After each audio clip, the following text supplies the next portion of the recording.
Hello beautiful party peoples, it's Light again with part 5 of the Zero to Hero series. Quite a bit has changed since my last video and I farmed a lot of currency with the strategy I mentioned.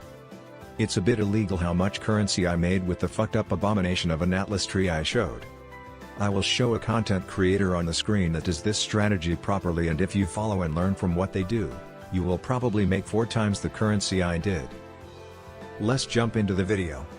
Harbingers have become a lot more attractive since they added the fracturing shards to their drop table. They're super easy to do, there's no reading, no setup, no nothing, you just kill them and hope that you get something.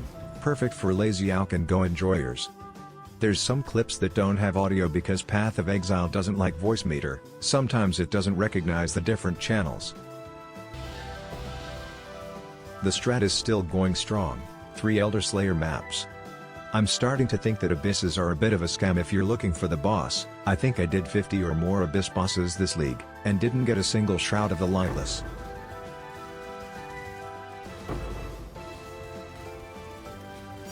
My first big drop of this league and enlightened support that's worth 8.5 Divines PogChamp.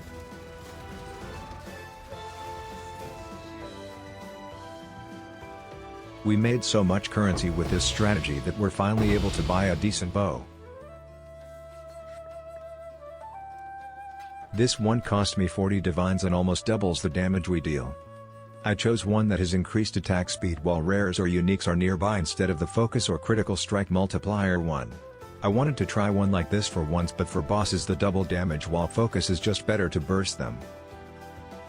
If you're wondering, according to the wiki the nearby mod on the bow refers to a range of up to 7 meters in game, which is the same as far shot range and about the edge of the screen. I lucked out here and got 4 off colors in just a few tries.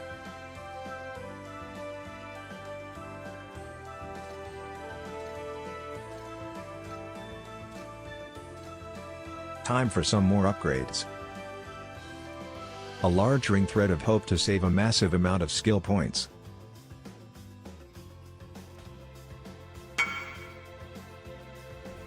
Gloves with 50% increased attack speed while focused, a huge damage boost. And a basic helmet with an open suffix to let me fix my attributes. This is what my passive skill tree looks like.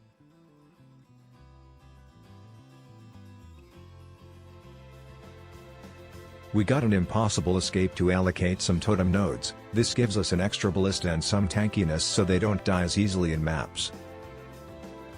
Then we allocated watchtowers for yet another ballista, so in total we have 8 artillery ballistas, a bit of a clusterfuck but very fun.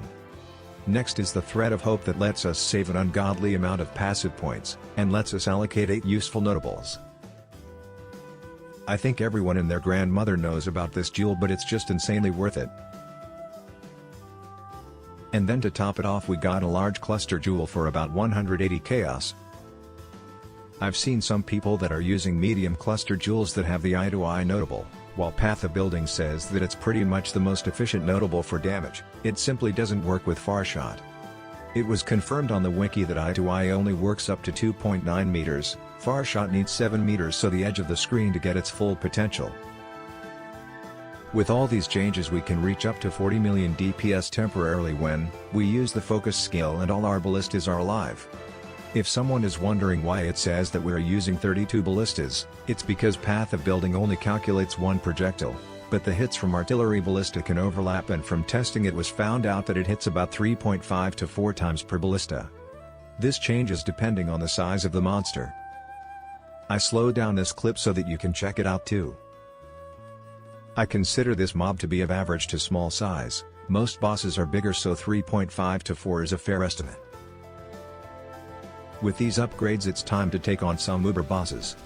This build is actually really good against Uber Shaper. All of his attacks are pretty dodgeable, and with the damage that we have now a run only takes about 6 minutes.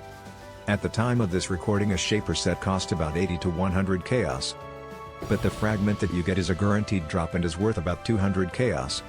So you can't lose money doing this, and you have a chance at other drops, like the Sublime Vision which starts at 20 divines.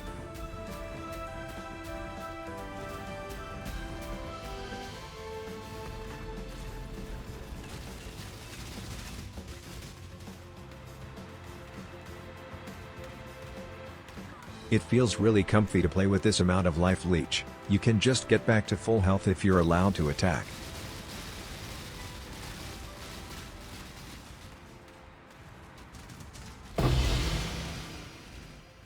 Uber Maven is also another good matchup for this build. The only thing that's hard about this fight are the ground effects that stay permanently in the stupid memory game.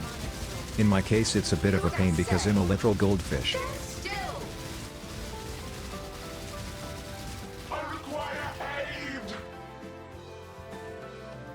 Look at that, my first Uber Maven this league, and I got pretty much the rarest drop Lamau. Here I'm doing some Uber Cirrus, but then I get a buyer for my Awakened Empower support. So I do what any sane person would do.